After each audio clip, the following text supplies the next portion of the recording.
Hey everybody, welcome to the Easy Web Video Podcast. We have our special guest today, Lou Bortone.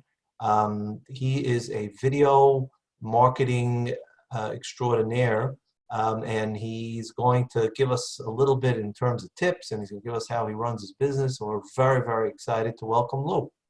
Thanks, David. I appreciate you having me on. So Lou, before we get to down to brass tacks, as they say.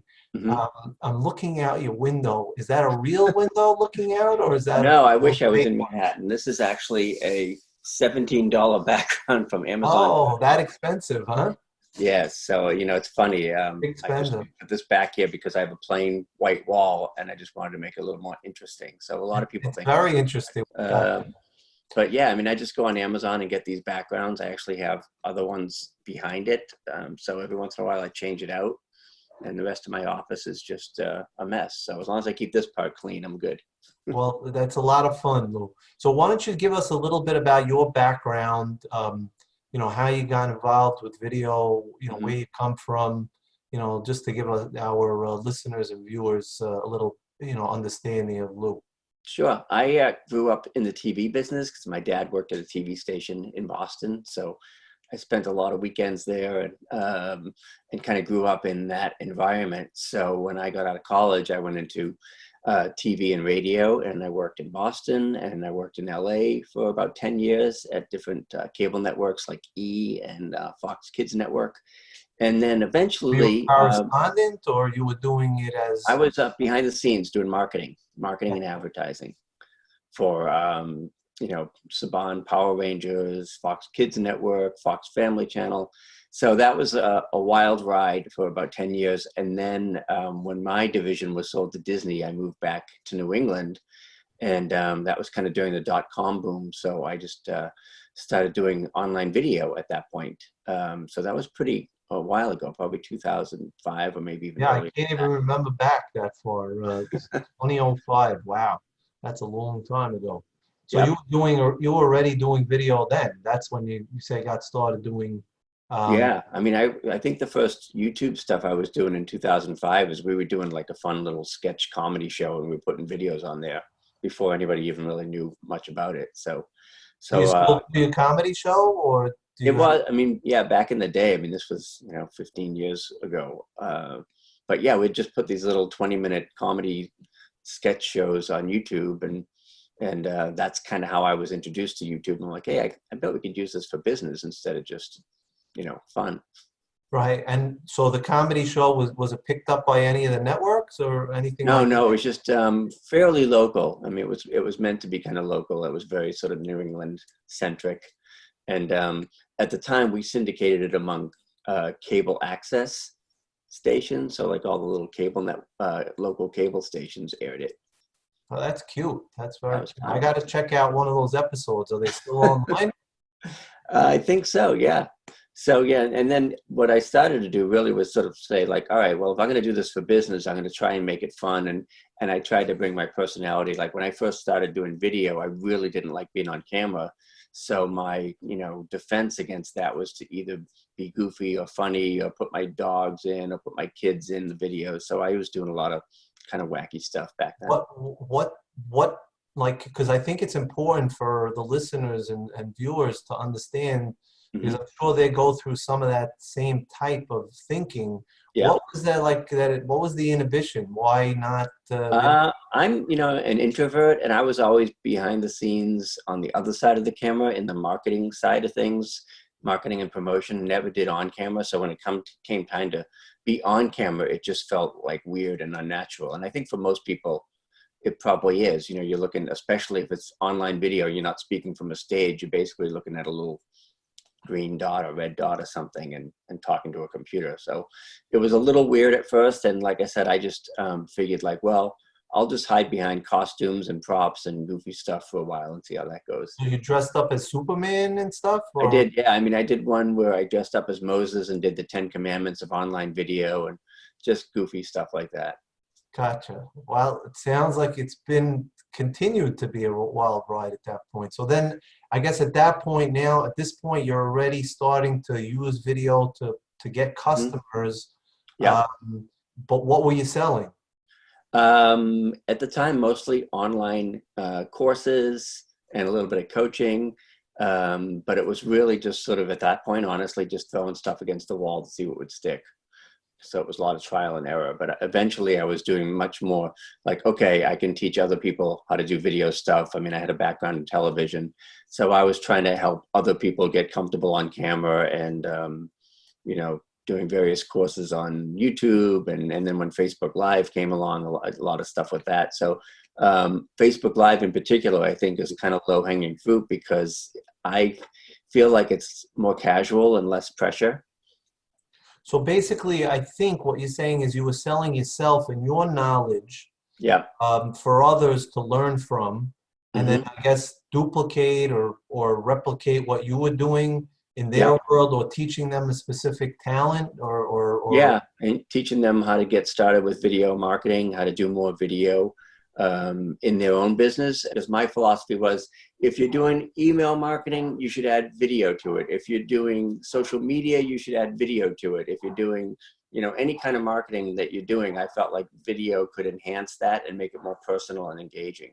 So what I was trying to help folks do was, okay, you've got a website, you really have to have a video on that website, or you've got to put your videos on a platform, whether it's YouTube or whatever else. I mean, YouTube is kind of a double-edged sword, which we could talk about later. But I was no, we helping could kind of get. yeah, no, we could talk about it now. I mean, so as you know, we're a video Yeah, marketing site where we have hosting for video, Easy Web Video. yeah. I was Uh, one of the an early adopter back when Michael was involved, and Gotcha. so Gotcha. So that fact, I mean, is kind of our reason for being. Uh, right. Everybody's got to have video, or at least Yep. we believe it in whatever they're doing. And then, going ahead and, posting it in the various places. And, Hmm. the beauty of using a hosting service, in addition to ours, we have various marketing tools, is now you can take that video and post it to all the different, social Right. media sites, all one video. I'll be able to do that. So, you mentioned YouTube. It Yep. is a double-edged sword, and we certainly encourage people to put their videos on YouTube as well.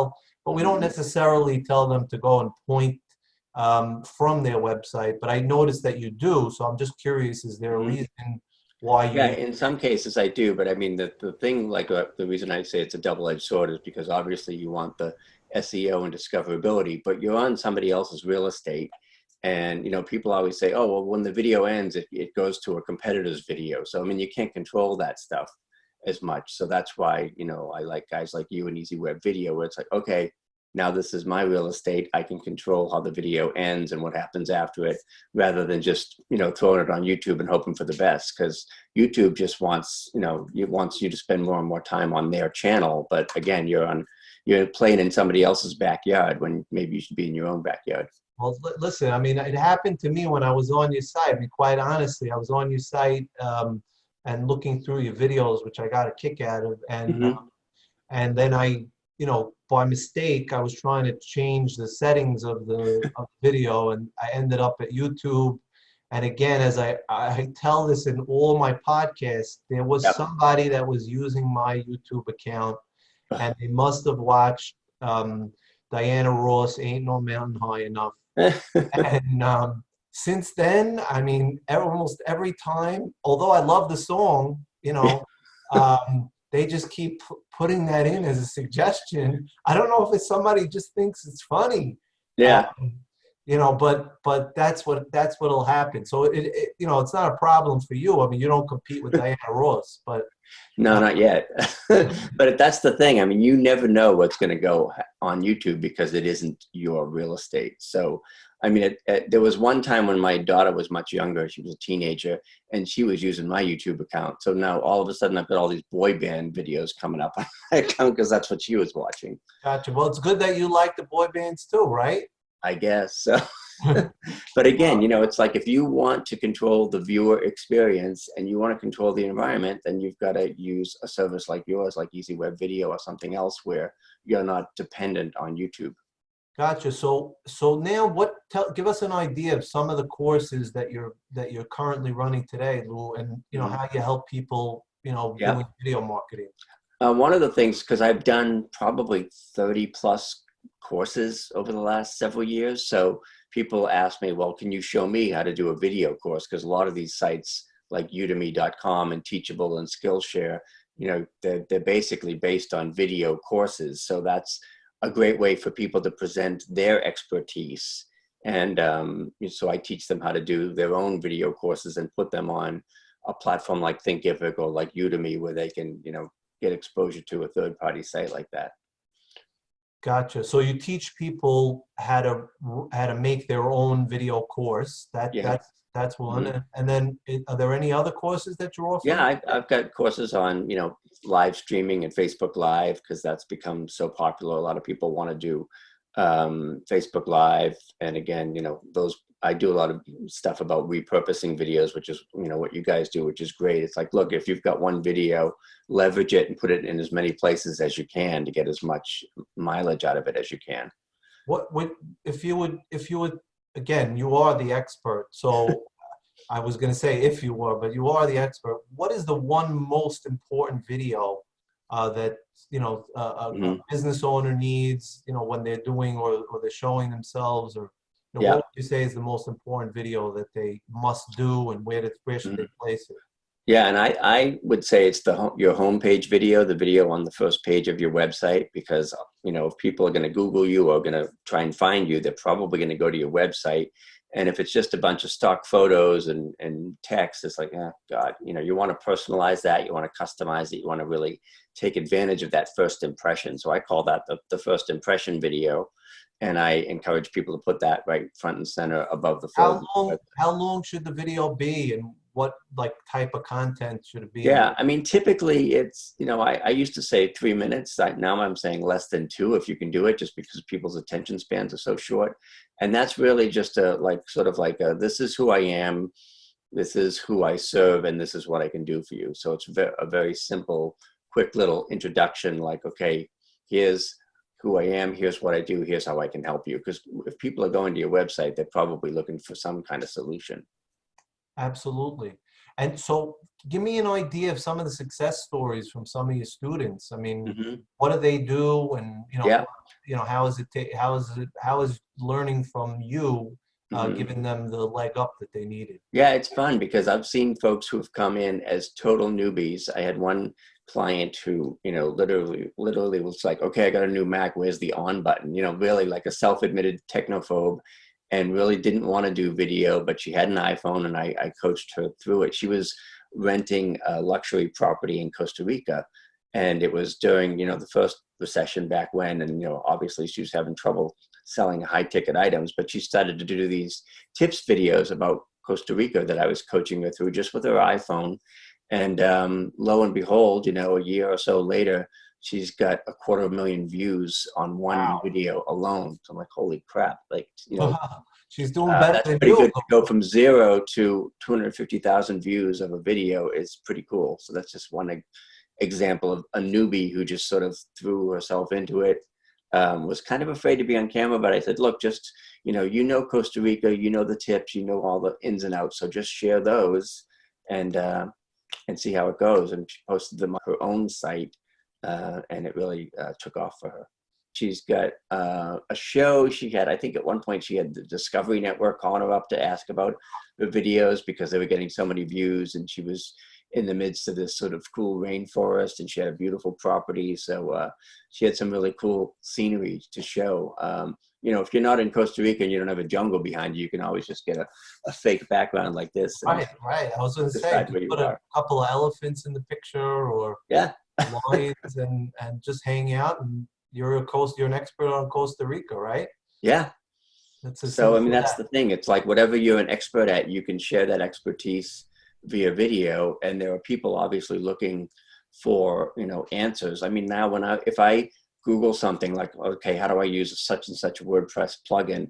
I'm going to look for a video, not text because I'd much rather watch a video. And then I think I saw a statistic recently that said 72% of people would rather learn by watching a video than reading text. So why not give your viewers the content they want the way they want it?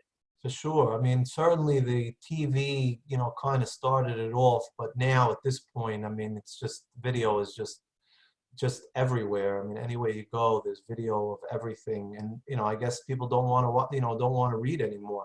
And Yeah. it makes sense. So, I mean, it's, that may be, I don't know what it says about society, but it's a good thing for video folks and folks who like doing video because that's the way people want to get their content these days. Yeah, it's definitely in the now and in the future. I guess, just to kind of highlight it, so I guess that your main help for people is kind of getting them to be able to sell themselves. Yeah. And that's, those are businesses today. I mean, that's what you're seeing, you've been seeing it, but you continue to see it online. Like so many people who have so much knowledge. I mean, I guess everybody's an expert in everything. Yeah. Or in a certain thing, or they think they're an expert in a certain thing. And then they're going to want to go ahead and don't they want to go ahead and market themselves and make money off of that? And I think that you're, giving people the opportunity and the knowledge that they need to be able to take that to the next level. Hey, I know how to open a refrigerator. Let me teach people. And they can come to Lou and now they can have professional videos and get the right ideas and what they need, right? Yeah. And again, it's people say, well, I don't really like selling or whatever. I think every video is essentially, soft sell or not, every video is a sales video and every video should be helping your business. So I'm really just helping people get up and running. I mean, oftentimes they'll just shoot raw footage and send it to me and I may edit it and clean it up and send it back to them for their homepage, or I might produce an animated video for them. So you don't necessarily even need to be on camera for every video. It's just, the idea is like, look, find the low-hanging fruit, find the videos you like to do and start doing them. Any technology tips you want to leave for our listeners and viewers? Sure. Yeah, because I think people get hung up on that and they feel like they need to have a lot of equipment to get started. And the truth is really you can start with your phone. The cameras obviously on phones these days are really high quality. So the biggest tip is probably not to let technology get in your way. So the less technology you use, the better. I mean, I do 90% of my videos just here on my Mac with a webcam. And, the other ones, I just use my iPhone. So I don't have a big fancy camera or anything like that. I don't have any big rig anymore. It's really, the less technology you can get away with, the better. Listen, you heard it here, folks. You don't need fancy equipment and to spend a lot of money to do video. That goes without saying, and that's important to know. Lou, how do our viewers find you? Where's a good place? We'll put it in the show notes as well. Thanks. Yeah, you can find me and all my goodies at loubortone.com. It's LOUBORTONE.com. Great. Really appreciate you coming on, Lou. I wish you all the best luck and certainly want to continue to hear good stories of people that you're helping and getting success and having success in using their videos to get more customers and helping people. And I think it's all around it's a great thing that you're doing. Thanks. I appreciate it. And thanks for having me on, David. I appreciate it.